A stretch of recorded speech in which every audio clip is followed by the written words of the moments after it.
Ingqele isondele kwayinkazana endodeni, indoda enkazaneni.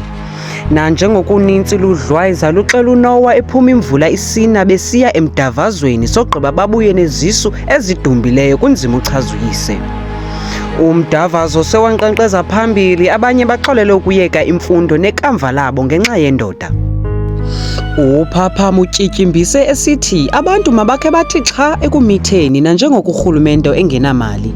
And ke ngoku le nto itya imali yethu ye-tax because thina njengabantu abazi-taxpayers siyatyekala kakhulu and ityabula thina ezimpokothweni because uyawufumaniseka into yokubana umntu uthi ezalwa nje athi ezala umntana noba bemithi athi ezala umntana funeka ahambe yo-aplaya indodla. So urhulumente mani makayeke mani le funding yakhe kubonakala into yobana yonke into izawufandwa because abantu makhe bamame makhe kumiwe ngongomithwa. Makhe sime nje noba yi-3 months kumithwa sikhe sijonge nje i-service delivery ba into ihamba kanjani. Wesinalapha ke e-Eastern Cape kuyabonakala into yokubana akho nto nje iphuhlileyo kwaye nabantu bayamitha. Akho mntu ungamithiyo ke, abantu bayamitha, ii-condoms zikhona, ukuncutswa kukhona, kodwa abantu abamameli bafuna le nto kuthiwa ngu-RAW, kodwa kuyawuyazi wena ke umtsha. Kodwa ke bethuna makhe simeni manje kancinci sikhe sizame nje mani sibone into yobana xa kumiwe kumitha imali le ibheka yonke kwabantwana bendodla izawuba kanti na isebenzelwa entweni.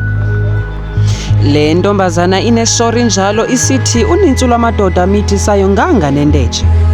Othethela umasipala uthi akho mntu unotya isitoki sinephepha kwaye indoda uyibona ngokuqina indlathi yenza amehlo ka-Undertaker xa sekusondele ukuba kuphele umjikelo. Erhini alitshoni lingenandaba, ndingu-Unathi Hala, ndisemakhanda.